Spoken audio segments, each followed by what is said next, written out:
Lecture du livre de la Genèse, chapitre 2, versets 4b à 25. Au temps où Yahvé, Dieu, fit la terre et le ciel, il n'y avait encore aucun arbuste des champs sur la terre et aucune herbe des champs n'avait encore poussé, car Yahvé Dieu n'avait pas fait pleuvoir sur la terre, il n'y avait pas d'homme pour cultiver le sol. Toutefois, un flot montait de terre et arrosait toute la surface du sol. Alors, Yahvé Dieu modela l'homme avec la glaise du sol. Il insuffla dans ses narines une haleine de vie, et l'homme devint un être vivant. Yahvé Dieu planta un jardin en Éden à l'Orient, et il y mit l'homme qu'il avait modelé. Yahvé Dieu fit pousser du sol toute espèce d'arbre séduisant à voir et bon à manger, et l'arbre de vie au milieu du jardin, et l'arbre de la connaissance du bien et du mal. Un fleuve sortait d'Éden pour arroser le jardin, et de là il se divisait pour former 4 bras. Le premier s'appelle le Pichon, il contourne tout le pays d'Avila où il y a l'or. L'or de ce pays est pur, et là se trouve le bdellium et la pierre de cornaline. Le deuxième fleuve s'appelle le Gion, il contourne tout le pays de Couche. Le troisième fleuve s'appelle le Tigre, il coule à l'orient d'Assur. Le quatrième fleuve est l'Euphrate. Yahvé Dieu prit l'homme et l'établit dans le jardin d'Éden pour le cultiver et le garder. Et Yahvé Dieu fit à l'homme ce commandement: tu peux manger de tous les arbres du jardin, mais de l'arbre de la connaissance du bien et du mal, tu ne mangeras pas. Car le jour où tu en mangeras, tu deviendras passible de mort. Yahvé Dieu dit: il n'est pas bon que l'homme soit seul, il faut que je lui fasse une aide qui lui soit assortie. Yahvé Dieu modela encore du sol toutes les bêtes sauvages et tous les oiseaux du ciel. Il les amena à l'homme pour voir comment celui-ci les appellerait. Chacun devait porter le nom que l'homme lui aurait donné. L'homme donna des noms à tous les bestiaux, aux oiseaux du ciel et à toutes les bêtes sauvages, mais pour un homme, il ne trouva pas l'aide qui lui fut assortie. Alors Yahvé Dieu fit tomber une torpeur sur l'homme qui s'endormit. Il prit une de ses côtes et referma la chair à sa place. Puis de la côte qu'il avait tirée de l'homme, Yahvé Dieu façonna une femme et l'amena à l'homme. Alors celui-ci s'écria: pour le coup, c'est l'os de mes os et la chair de ma chair. Celle-ci sera appelée femme, car elle fut tirée de l'homme, celle-ci. C'est pourquoi l'homme quitte son père et sa mère et s'attache à sa femme, et ils deviennent une seule chair. Or, tous deux étaient nus, l'homme et sa femme, et ils n'avaient pas honte l'un devant l'autre. Parole du Seigneur.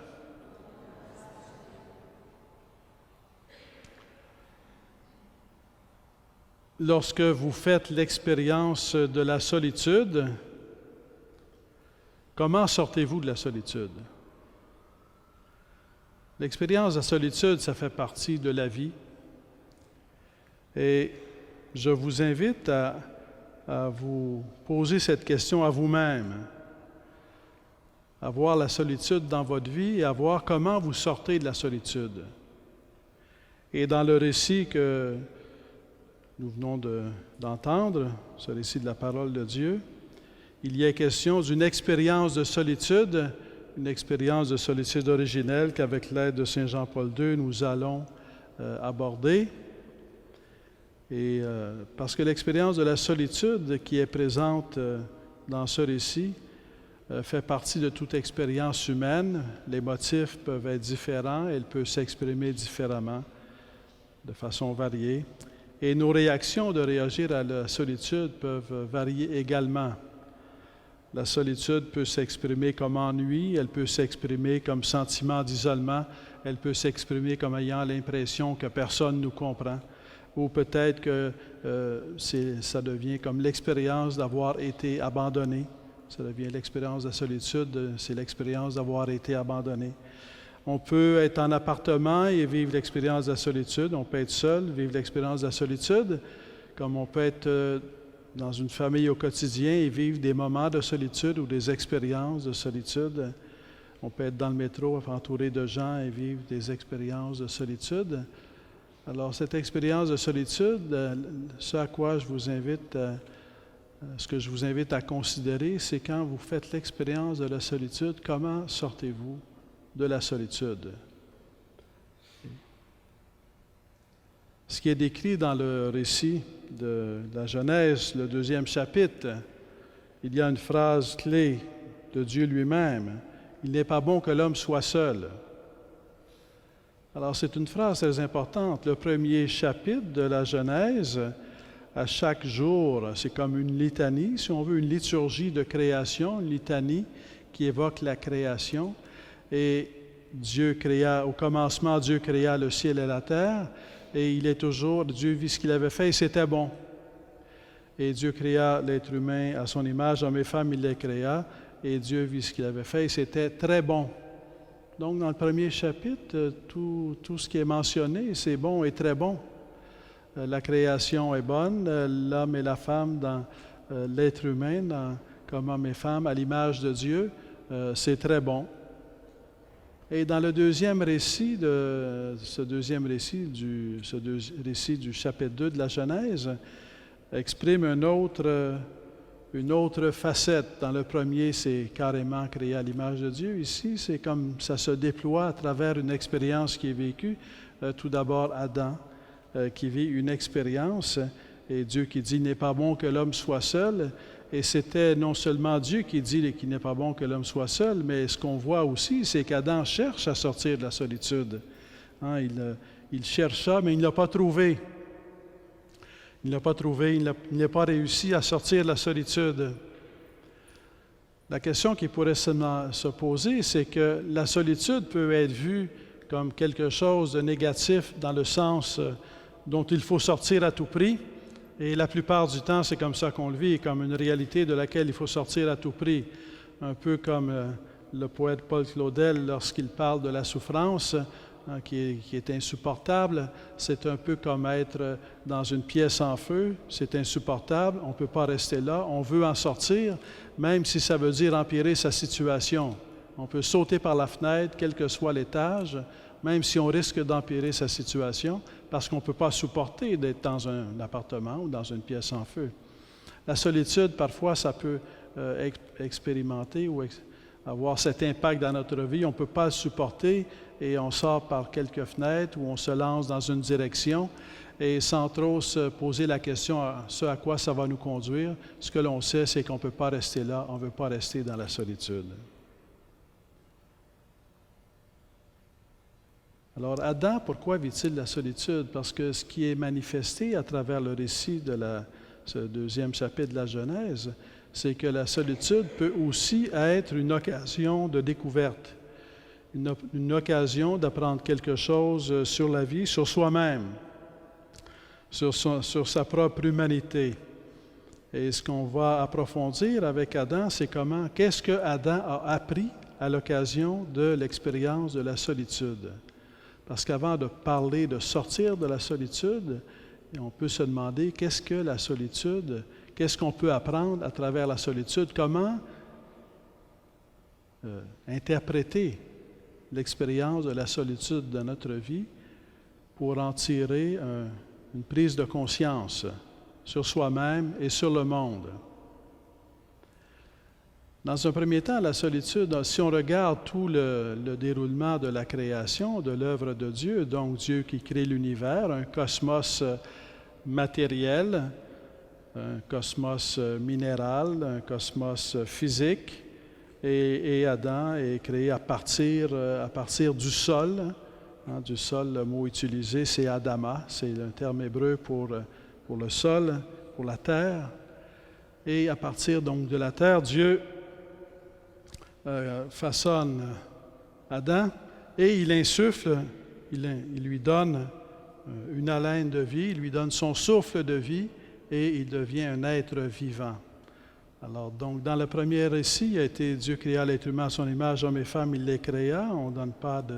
c'est comme une unité. Et ici, il est spécifié le sol, la terre, la matière, le corps et le souffle qui est donné, et c'est à partir du moment où le souffle est donné que Adam est un être vivant. Il est un être vivant, on pourrait dire corps et âme, corps et souffle de vie. Donc, il se trouve dans un univers physique, un univers matériel, et il fait l'expérience de la solitude. Si Adam n'était que matière, s'il n'était que terre, s'il n'était que sol, s'il n'était que minéral, ben dans la matière et avec le minéral, il serait bien, il serait chez lui. Ça lui suffirait s'il n'était que cela. Mais ça ne suffit pas parce qu'il est plus que cela.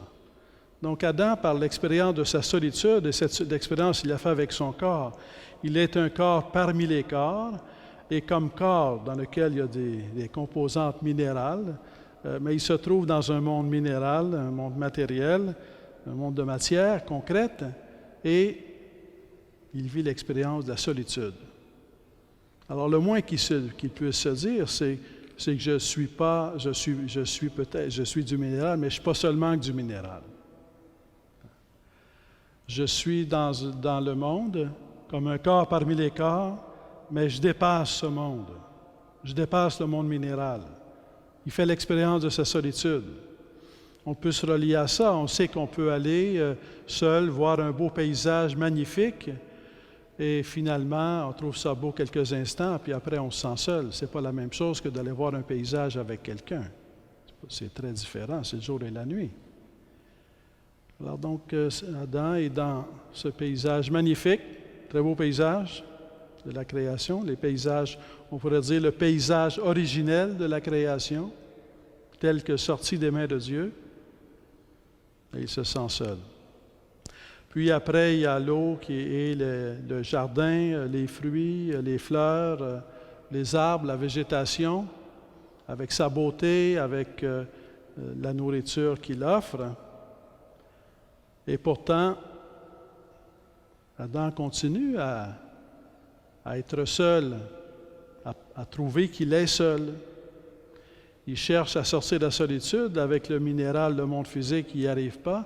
Là, il est dans un monde végétal, magnifique, très beau. Mais encore une fois, regarder une fleur tout seul, puis le regarder avec un autre, ce n'est pas la même chose.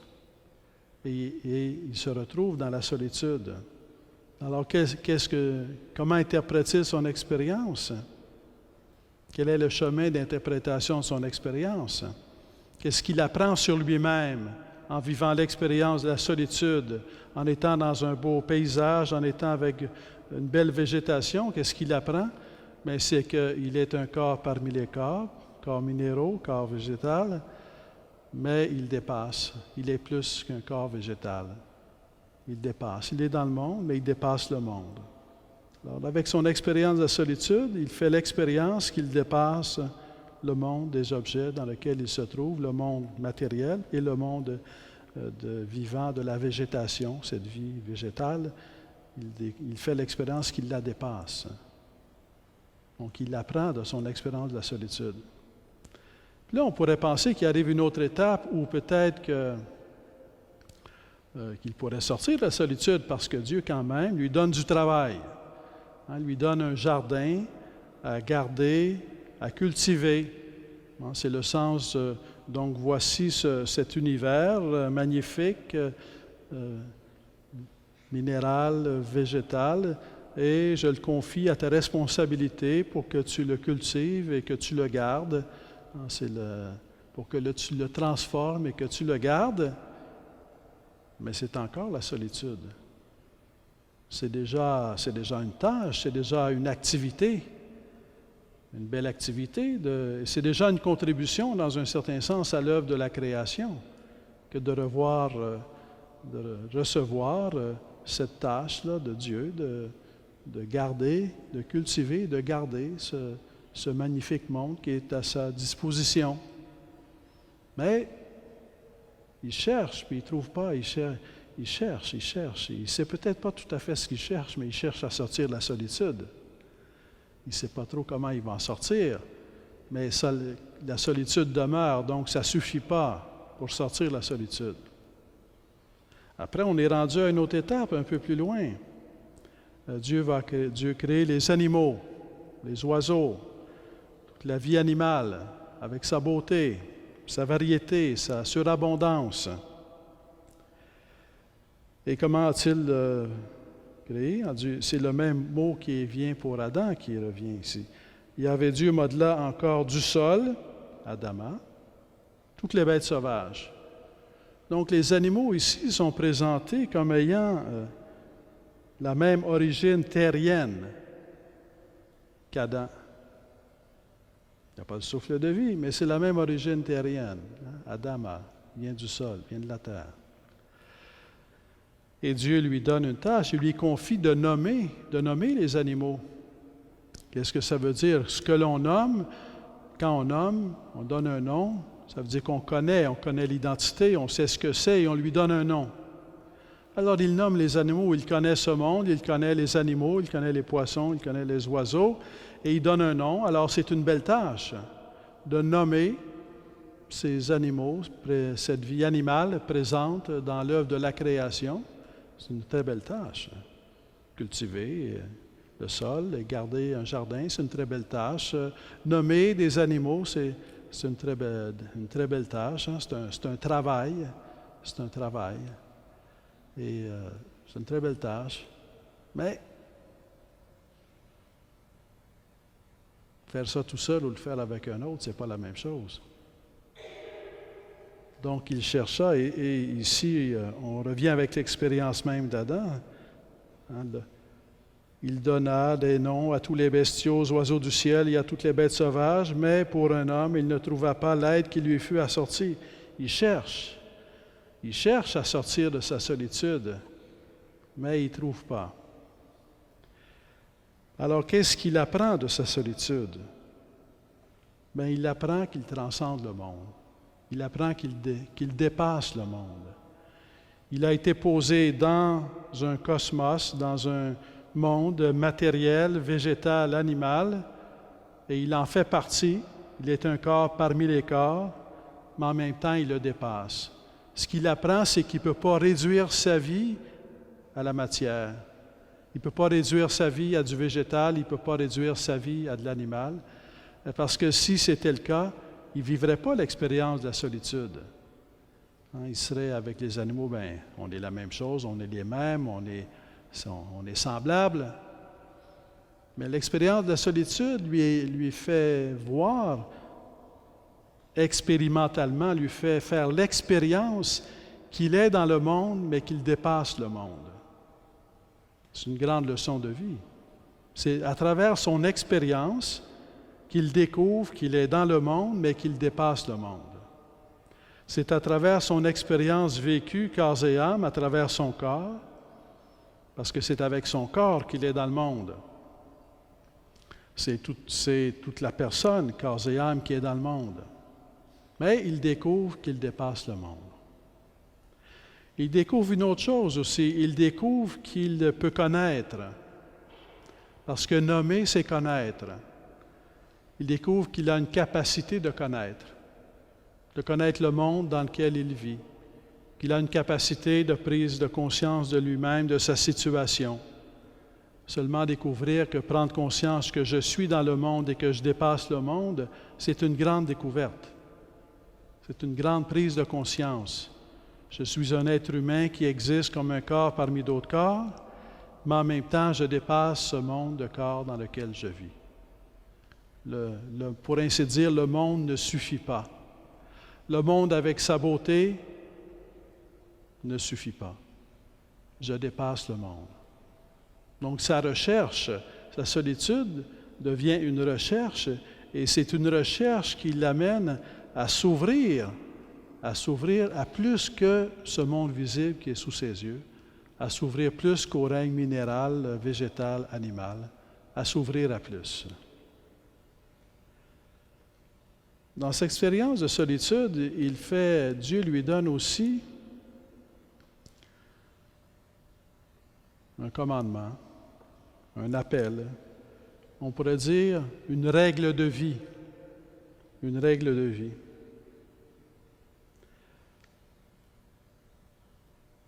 Yahvé Dieu fit à l'homme ce commandement: tu peux manger de tous les arbres du jardin, mais de l'arbre de la connaissance du bien et du mal, tu ne mangeras pas, car le jour où tu en mangeras, tu deviendras passible de mort. Qu'est-ce que ça veut dire, ça? Tu ne peux manger de l'arbre de la connaissance du bien et du mal. Qu'est-ce que l'arbre de la connaissance du bien et du mal?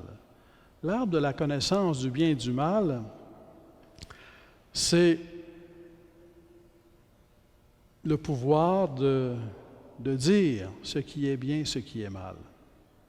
C'est un pouvoir divin. C'est Dieu qui, comme auteur de la création, sait ce qui est bien et ce qui est mal. C'est Dieu qui sait ce en vue de quoi il nous a créés, et il sait que ce qui est bien pour nous, ce qui est bien en soi et ce qui est bien pour nous, et il sait ce qui est mal. Et vouloir manger de l'arbre de la connaissance du bien et du mal, c'est vouloir s'approprier le pouvoir divin de décider de ce qui est bien et mal, de connaître ce qui est bien et mal. Parce que quelque part, il y a comme une autre solitude à laquelle Adam est confronté. Dans un premier temps, sa solitude, c'est de découvrir qu'il est dans le monde et qu'il dépasse le monde. Mais dans un deuxième temps, avec sa solitude, alors que Dieu le met devant un choix, que Dieu appelle sa liberté, devant le monde qu'il a nommé, il a fait l'expérience qu'il avait le pouvoir de connaître, et de se connaître et de connaître le monde qui était là, puis en connaissant le monde qui était là, de se connaître lui aussi, comme étant dans le monde, mais dépassant le monde. Mais avec cet appel de Dieu dans sa solitude, à ne pas manger du fruit de l'arbre de la connaissance et du bien et du mal, qu'est-ce que Dieu fait? Il fait un appel à sa liberté. Dans un appel à sa liberté, Dieu ne dira pas « je vais t'empêcher de manger de l'arbre de la connaissance du bien et du mal ». Non, il dit « c'est un commandement, c'est une règle de vie, ne mange pas de l'arbre de la connaissance du bien et du mal ». C'est un appel à sa liberté, et dans ce sens-là, Adam prend conscience non seulement qu'il peut connaître, de son pouvoir de connaître, mais il prend conscience aussi de sa liberté, de son pouvoir de choisir. Il peut, et il est confronté à une solitude qui peut s'exprimer ainsi, c'est celle de ne pas être Dieu. D'une part, la solitude, c'est découvrir que je suis dans le monde et que je dépasse le monde. C'est une solitude. Mais la solitude, c'est aussi découvrir que je ne suis pas Dieu. Je ne suis pas Dieu parce que je n'ai pas le pouvoir de décider de ce qui est bien ou mal. Ça appartient à Dieu. Dieu seul est Dieu. Et dans ce sens-là, Adam est renvoyé à choisir, à accepter qu'il n'est pas Dieu, à choisir Dieu, à choisir d'être fidèle à Dieu. Et on pourrait dire il est appelé, il découvre qu'il est appelé à être partenaire d'une alliance avec Dieu. Cette règle de vie de l'arbre de la connaissance du bien et du mal, ce commandement de ne mange pas de l'arbre de la connaissance du bien et du mal, ça veut dire quoi? Ça veut dire entre en alliance avec moi et dans cette alliance, sois fidèle à mon commandement, sois fidèle à mon plan, sois fidèle à ma vision, sois fidèle à mon œuvre de création, sois fidèle, en ne mangeant pas de l'arbre de la connaissance du bien et du mal. Donc, dans cette expérience de solitude, d'une part, où il découvre qu'il est dans le monde, mais qu'il dépasse le monde, avec ce commandement de Dieu, il fait l'expérience qu'il est appelé de sa liberté, de son choix, et qu'il est appelé à se servir de la liberté pour entrer en partenariat, pour ainsi dire, avec Dieu, pour entrer en alliance avec Dieu, pour être partenaire d'une alliance avec Dieu. C'est l'appel que Dieu lui offre. Il le crée dans le monde. Il lui confie le monde pour le cultiver, le garder. Il lui confie le monde pour le gouverner, le connaître, pour le connaître et le gouverner en nommant le monde, en découvrant le monde. Et il l'invite ici à entrer en alliance avec lui. Et c'est un appel, c'est à sa liberté qu'il s'adresse. Veux-tu entrer en alliance avec moi? Et si Adam mange de l'arbre de la connaissance du bien et du mal, bien, ce qu'il dit, c'est non, je ne veux pas entrer en alliance avec toi. Je ne veux pas adhérer à ton plan. Je ne veux pas être fidèle à ton œuvre. Je ne veux pas vénérer ton œuvre. Je veux me vénérer moi-même en me faisant l'auteur de ce qui est bien et de ce qui est mal, en me faisant l'artisan ou le maître d'œuvre pour décider ce qui est bien et ce qui est mal. Donc, cette expérience de solitude que vit Adam est une expérience de prise de conscience de soi dans le monde et dépassant le monde, une prise de conscience de soi capable de connaître, une prise de conscience de soi avec une volonté libre, appelée à être partenaire d'une alliance avec Dieu. L'œuvre de la création n'est pas ici encore achevée, mais la solitude, l'expérience de la solitude qu'il fait, telle qu'elle est décrite dans ce 2e chapitre de la Genèse, lui permet de découvrir ce qu'il est en tant qu'être humain. Être homme ou être femme, ça sous-entend être un être humain. Ça sous-entend l'humanité. Dans le 1er chapitre de la Genèse, lorsqu'il est dit Dieu créa l'être humain à son image, je dis ici l'être humain, le mot qui est utilisé en hébreu, encore une fois, c'est Adama. Homme et femme, il les créa, les mots utilisés en hébreu sont mâle et femelle. Le mot Adam en hébreu, c'est-à-dire qui est utilisé dans la Bible, lorsqu'on traduit, on utilise le mot Adam, c'est toujours un va-et-vient en deux sens. Ça a le sens de l'être humain, avec un petit a, mais pour dire que nous sommes tous des êtres humains, et ça a le sens de la personne masculine Adam. Alors, selon le contexte, on va d'un sens à l'autre. Dans le 1er chapitre de la Genèse, Adam, c'est l'être humain. Dans le 2e chapitre, c'est aussi l'être humain. C'est l'être humain. Il n'est pas ici, la question ici, c'est pas est-ce qu'il est masculin ou est-ce qu'il est féminin, c'est que c'est un être humain. Et ce que ça vient exprimer, c'est qui que nous soyons masculins ou féminins, que nous soyons hommes ou femmes. Il y a une structure fondamentale qui porte notre masculinité et notre féminité, c'est le fait que nous soyons des êtres humains. Donc l'expérience de la solitude originelle, décrite ici, concerne tout être humain en tant qu'être humain. Elle concerne Adam, qui est un être humain, mais elle concerne la femme, qui est un être humain. Elle concerne Ève, qui est un être humain. Elle nous concerne tous, qui sommes des êtres humains. La solitude originelle, comme l'être humain originel, n'est pas effacée par le péché originel. L'être humain originel est blessé par le péché originel, mais il n'est pas supprimé par le péché originel.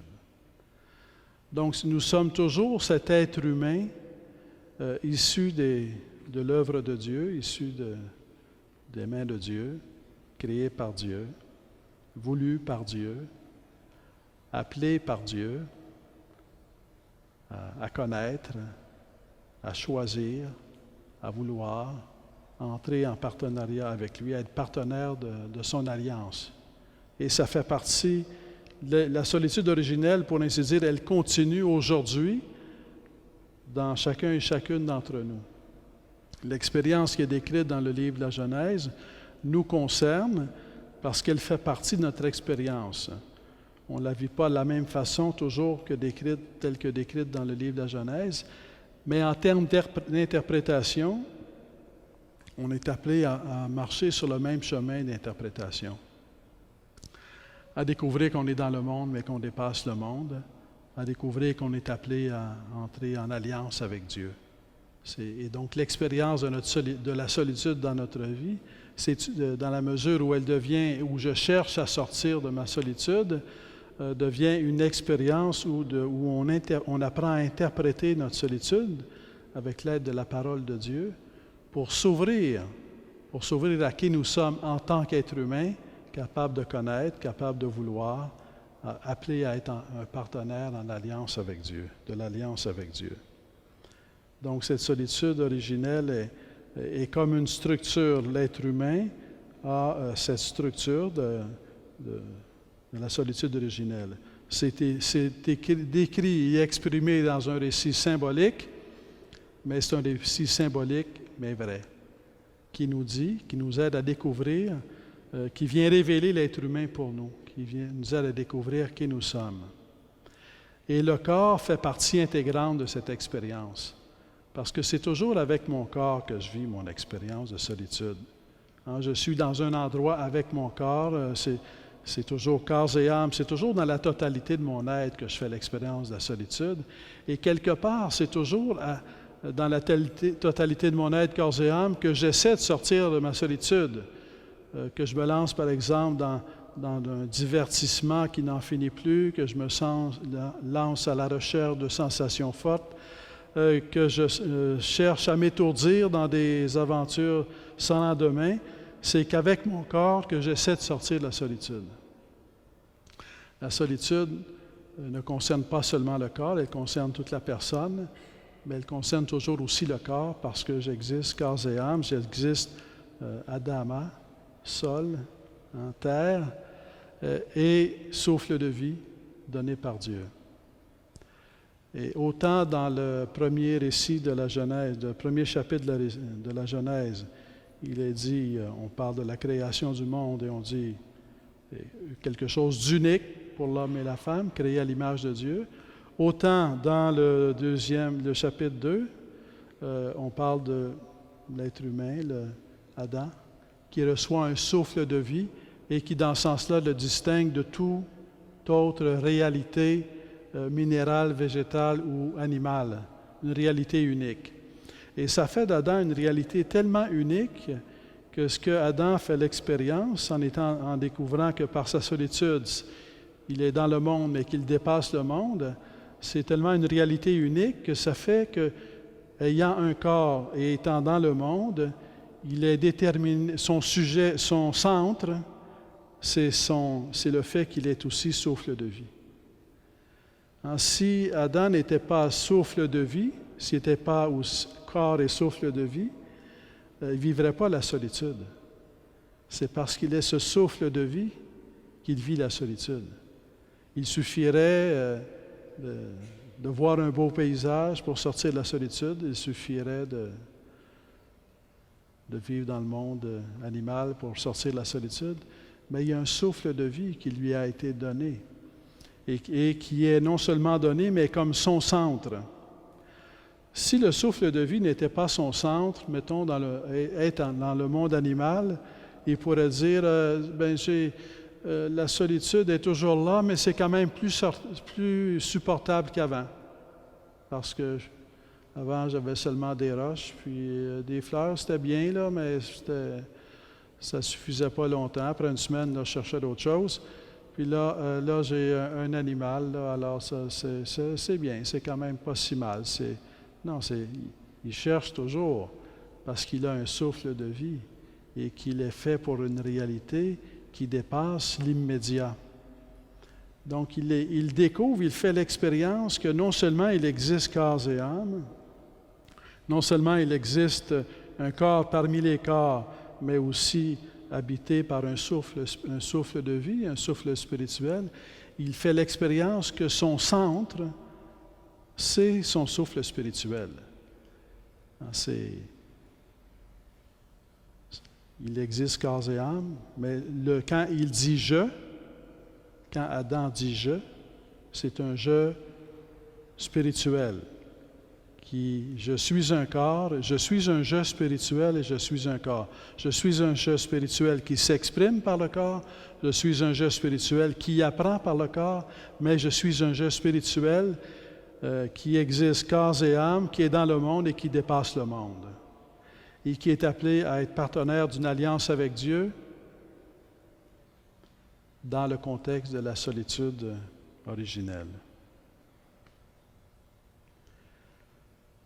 Alors, ce chemin ici, si je reviens à cette expression, à cette idée qui est inépuisable, dans le fond, c'est que la théologie du corps de Jean-Paul II, c'est une pédagogie. C'était une pédagogie du sens du corps. En étant une pédagogie du sens du corps, c'est une pédagogie du sens de l'être humain, corps et âme. Mais c'est une réflexion sur le corps, parce que le corps fait partie de qui je suis, corps et âme, et c'est une réflexion sur le corps, parce que j'ai accès à l'expérience décrite à travers le corps. C'est à travers son corps que Adam a accès à l'expérience de la solitude. Les anges sont des personnes spirituelles, exclusivement spirituelles. Elles n'ont pas de corps. Ce sont de purs êtres spirituels ou des êtres purement spirituels. L'être humain, il est un être spirituel et corporel. Donc, dans l'unité du corps et de l'esprit, et Adam ici, il découvre la réalité de cette haleine qui vient de Dieu, cette haleine de vie, ce souffle de vie qui vient de Dieu, il le découvre. S'il n'y avait pas le souffle de vie, il ne ferait pas l'expérience de la solitude. Le sommet aurait été le moment de la création du monde animal et ça aurait été, ça y est, je suis un animal.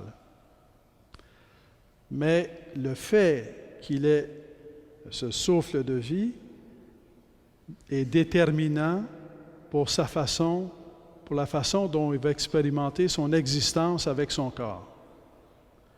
Ce qu'il expérimente, c'est non seulement son corps, d'être un corps parmi les corps, mais ce qu'il expérimente, c'est d'être un sujet spirituel qui est aussi un corps, qui vit à travers le corps, qui apprend à travers le corps, mais un sujet spirituel. Seul un sujet spirituel peut dire « je ». Blaise Pascal disait, mettons que chaque être humain est plus grand que l'univers tout entier, parce que l'univers tout entier ne sait pas qu'il existe, mais l'être humain sait qu'il existe. Il peut dire « je ». Chaque être humain est plus grand que tout le cosmos, parce que chaque être humain peut dire « je ». Et en disant « je », il le dit à partir de son souffle spirituel, et il prend conscience qu'il est dans le cosmos, mais qu'il dépasse le cosmos. Ce qui est difficile pour lui, pour l'être humain, c'est qu'il n'est pas Dieu. Il n'est pas Dieu. Et donc, il est appelé à entrer en partenaire avec Dieu, en alliance avec Dieu, mais il n'est pas Dieu. Il est appelé à vénérer le plan de Dieu, à accueillir le plan de Dieu, à être fidèle au plan de Dieu, mais il n'est pas Dieu. Si on continue, donc cette solitude originelle, qu'est-ce qu'elle prépare? Elle prépare donc cette conscience d'être dans le monde et de dépasser le monde, cette conscience d'avoir ce pouvoir de connaître et de vouloir, cette conscience d'être appelé à être partenaire de Dieu, mais finalement aussi, ça prépare une ouverture à l'autre. Pour le moment, ça demeure indéfinissable parce que c'est Dieu qui va répondre finalement à cette quête. Adam ne pourra pas par lui-même trouver un chemin pour sortir de sa solitude. C'est Dieu qui va trouver le chemin pour qu'Adam puisse sortir de sa solitude. Et dans ce sens-là, ça nous donne aussi une piste, c'est que lorsqu'on vit l'expérience de la solitude, on peut présenter notre solitude à Dieu dans la prière et lui demander qu'il nous aide, qu'il nous guide à sortir de notre solitude. Donc, je reprends. L'homme Adam donna des noms à tous les bestiaux, aux oiseaux du ciel, à toutes les bêtes sauvages, mais pour un homme Adam, il ne trouva pas l'aide qui lui fut assortie, c'est-à-dire une aide semblable, une aide qui ait la même humanité. Il ne trouve pas ça dans le monde. Alors Dieu fit tomber une torpeur sur l'homme qui s'endormit. Il prit une de ses côtes et referma la chair à sa place. Puis de la côte qu'il avait tirée de l'homme, Dieu façonna une femme et l'amena à l'homme.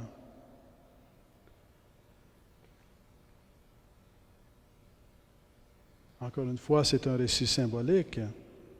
Alors pourquoi Yahvé Dieu fait tomber une torpeur sur l'homme qui s'endormit? Parce que celui qui crée, c'est Dieu. Dieu est auteur de la création et Dieu crée l'être humain, pour ainsi dire, à l'image de Dieu, et il crée l'être humain masculin et il crée l'être humain féminin à l'image de Dieu. Alors donc, pour ainsi dire, Adam est plongé dans une torpeur parce que c'est Dieu qui crée. Il n'y a qu'un seul créateur au sens strict, c'est Dieu. Il prit de ses côtes et referma la chair à sa place. Bon, une de ses côtes, qu'on parle de côte, qu'on parle d'os, qu'on parle de la vie. Une de ces côtes, c'est la même vie. C'est la même vie. Il n'y aura pas besoin de redire ici, il insuffla une haleine de vie, parce que c'est la même vie. C'est la même vie. Donc, une de ces côtes, il referma la chair à sa place. Puis de la côte qu'il avait tirée de l'homme, il avait Dieu façonna une femme et l'amena à l'homme. Il façonne la côte, c'est la vie, c'est la même vie, c'est la même humanité. Et il façonne la femme et il l'amena à l'homme. Alors donc c'est Dieu qui présente la femme à l'homme masculin pour qu'il sorte de sa solitude. Et en même temps, ça vient exprimer le fait que la solitude est devenue, a aussi creusé en Adam une ouverture à l'autre. Si quelqu'un, lorsqu'il est dans ses, pour ainsi dire, dans ses affaires, là, tout va très bien, j'ai besoin de personne, il n'est pas tellement porté à s'ouvrir à l'autre. Mais s'il vit une expérience de solitude, bien, ça le prépare à s'ouvrir à l'autre. Donc, l'expérience de la solitude a comme fruit de préparer Adam à rencontrer Ève. Ça l'ouvre à rencontrer le don de Dieu que Dieu lui fait en lui présentant Ève. Et il y a ici ce Genèse 2, 23, qui est un passage très fort, comme plusieurs des passages ici, là. Alors celui-ci s'écria, « Pour le coup, c'est l'os de mes os et la chair de ma chair. » Saint Jean-Paul II va dire, c'est le premier cri de joie de l'homme. C'est quand il a vu la femme. Et qu'est-ce qu'il dit? C'est l'os de mes os, la chair de ma chair. Ça veut dire quoi? Ça veut dire c'est la même humanité. C'est la même humanité. Ce n'est pas seulement la question de homme-femme. C'est la même humanité. On a la même humanité. Une humanité qui s'incarne différemment, masculin, féminin, mais c'est la même humanité. Ce sont deux incarnations, pour ainsi dire, de la même humanité. Et ce qui le réjouit, c'est de rencontrer quelqu'un qui a la même humanité. Celle-ci sera appelée femme et elle fut tirée de l'homme Ish. Le mot, disons, avant, il était question de l'homme Adam au sens de l'être humain. Et Adam va revenir comme nom avec un grand A parce que ça va être le nom de l'homme masculin. Mais je me permets de vous dire les noms en hébreu, là. Alors donc, avant la création de Ève, Adam s'appelle Adam. On parle d'Adam.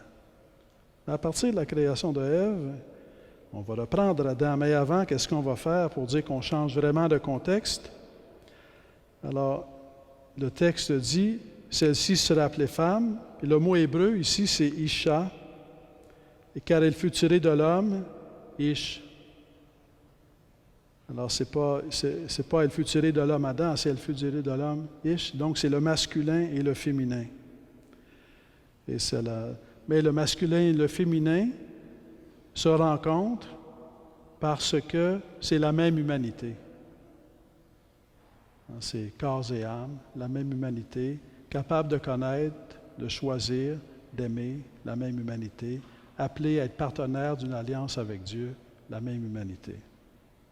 Donc l'expérience de la solitude originelle est une expérience ici qui permet à Adam et à Ève de découvrir ce qu'ils sont profondément.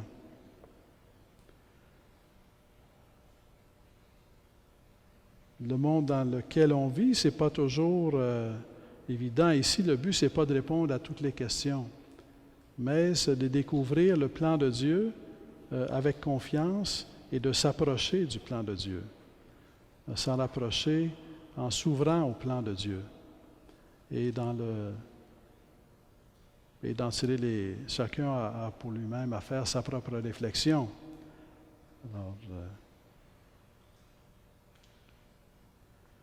Alors je continue brièvement.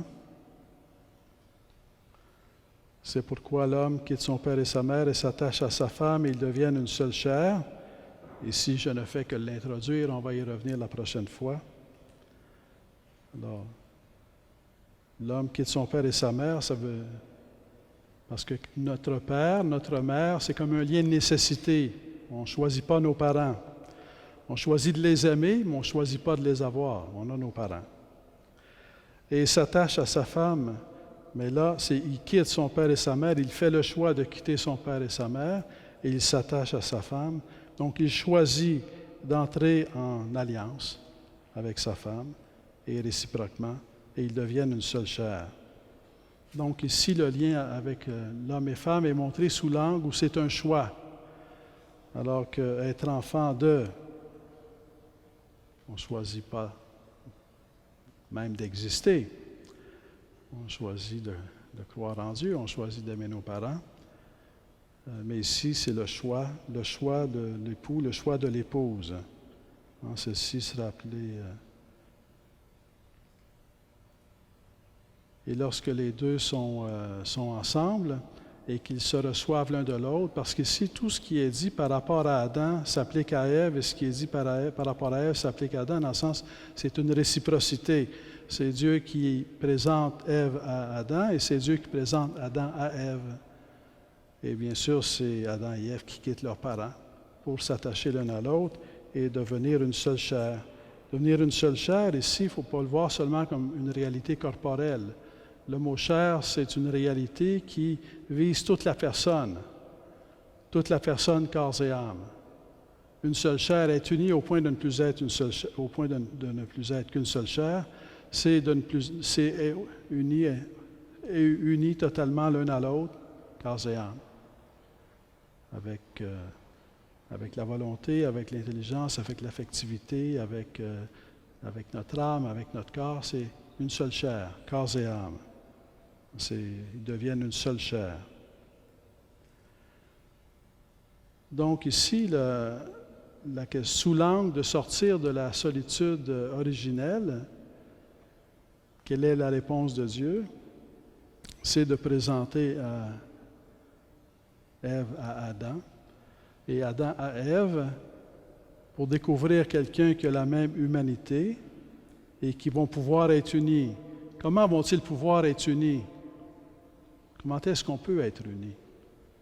C'est un peu la question qui aura besoin d'être développée la prochaine fois, c'est comment est-ce qu'on peut être unis?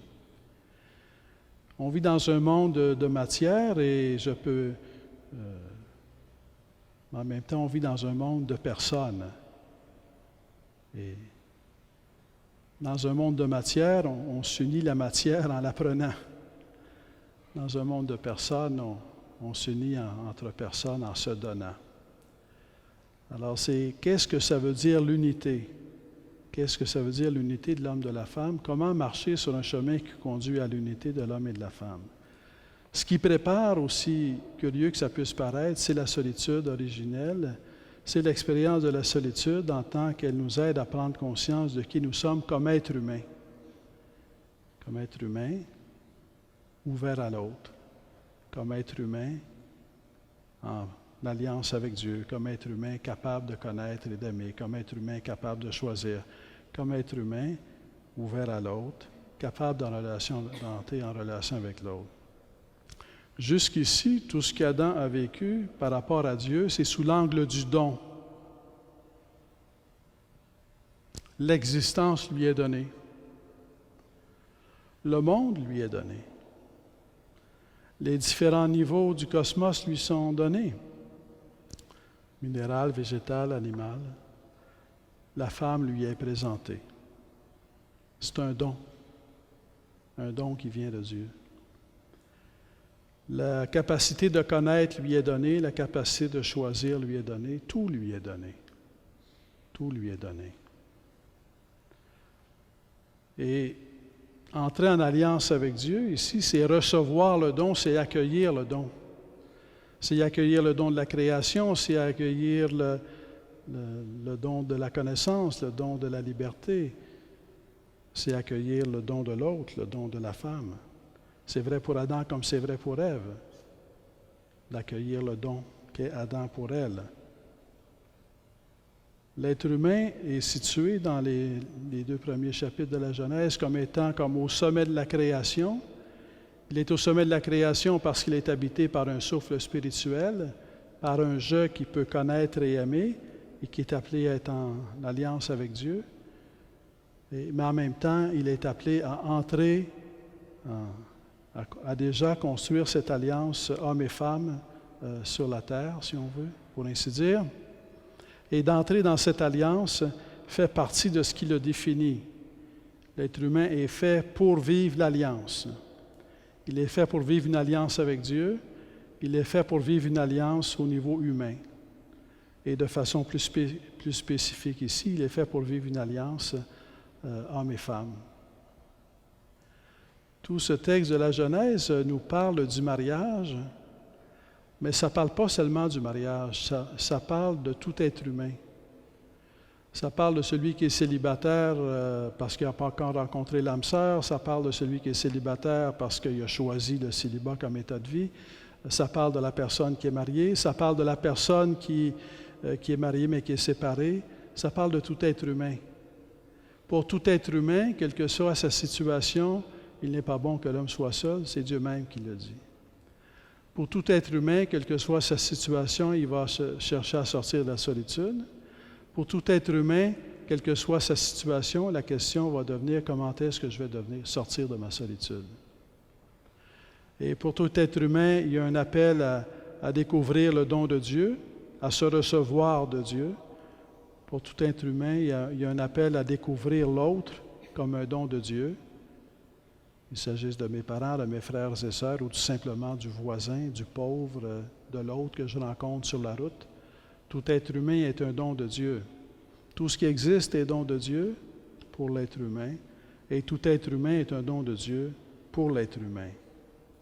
Et la solitude originelle, en tant qu'elle permet de réfléchir sur notre expérience d'être humain, nous permet d'enrichir notre conscience de qui on est, qui je suis. Dans nos vies, la solitude se présente de différentes façons. Une des façons de l'exprimer, c'est la solitude, pour ainsi dire, de l'intelligence ou la solitude de l'esprit. La solitude de l'esprit, c'est la quête de sens. Ma vie n'a pas de sens. Quel est le sens de ma vie? Je n'arrive pas à trouver le sens de ma vie. Je sais quelque chose, ça ne fonctionne pas. Ma vie est un labyrinthe. Je me promène d'une direction à l'autre et je n'arrive à rien, j'aboutis nulle part. Quel est le sens de ma vie? C'est une solitude, ça. C'est une solitude de l'esprit, de la recherche du sens de la vie. La solitude du cœur. J'aspire à construire un projet de vie sur l'amour, un amour réciproque, mais j'y arrive pas. Je n'ai pas fait la rencontre qui aurait pu être cette bénédiction, ou bien je l'ai fait, puis les choses se sont déroulées autrement que ce que j'avais espéré. Alors il y a comme une solitude du cœur. Mais à chaque fois que je vis la solitude, quelle qu'elle soit, une solitude de l'esprit, quel est le sens de ma vie, une solitude du cœur, où est l'amour dans ma vie, quel est l'amour dans ma vie, comment mettre l'amour dans ma vie, Dieu entend ce cri, Dieu entend cette solitude, et Dieu veut répondre à cette solitude, et il répond à cette solitude. Il répond par le don, il répond par l'appel. Il répond en nous appelant à entrer en alliance avec lui. C'est déjà sortir de la solitude qui est d'être en alliance avec Dieu. Mais il répond aussi à travers l'humanité, à travers les gens qu'il met sur notre route. Il répond toujours. Et des fois, il répond tout simplement en nous donnant à nous-mêmes la force de sortir de nous-mêmes pour aller vers d'autres. Parce que parfois, il s'agit de recevoir quelqu'un, puis parfois, il s'agit d'aller vers l'autre aussi. Et parfois, dans la solitude, on peut être comme abattu, on peut être comme anéanti. Et on n'arrive plus à sortir de nous-mêmes pour aller vers l'autre ou vers les autres. Alors, certainement que Dieu entend tout cri de prière qui s'exprime comme solitude. Et certainement qu'il cherche, qu'il répond à ce cri du cœur et à cette quête de sortir de la solitude. Et il le fait avec son amour, avec Jésus-Christ. Mais ici, mais encore une fois, c'est que l'expérience même de la solitude est une occasion. Est-ce qu'on peut dire comme ça? C'est une occasion à ne pas perdre. En réfléchissant à l'occasion de l'expérience de la solitude sur qui suis-je? Qui suis-je? Et en découvrant à travers cette expérience de la solitude, dans la prière, le meilleur lieu pour réfléchir sur l'expérience de la solitude dans notre vie, c'est dans la prière. Qui suis-je, Seigneur? Et dans la prière, se laisser guider par Dieu pour sortir de la solitude, trouver sens à notre vie et trouver des chemins de sortie de la solitude. Alors, je vous invite à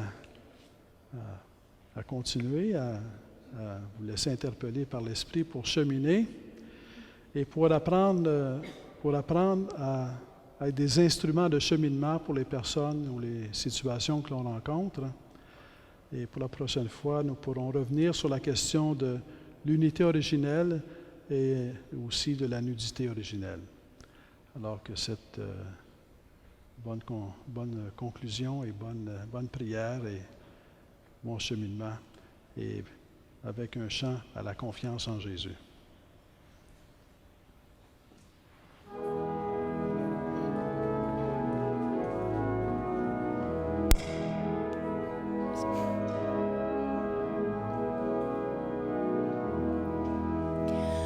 Jésus, j'ai confiance en toi.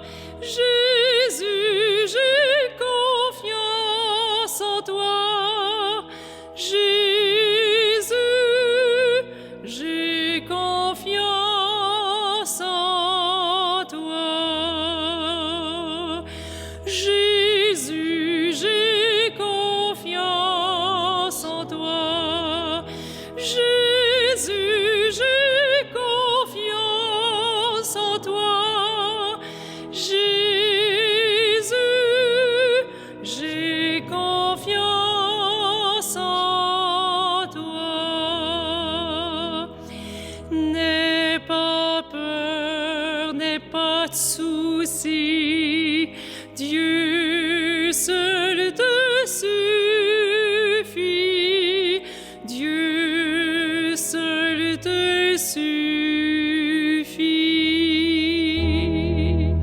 Jésus, j'ai confiance en toi.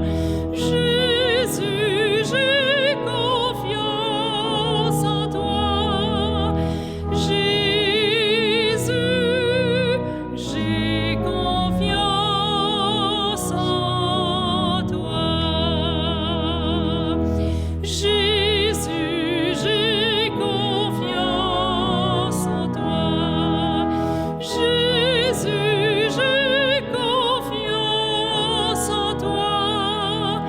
Jésus, j'ai confiance en toi.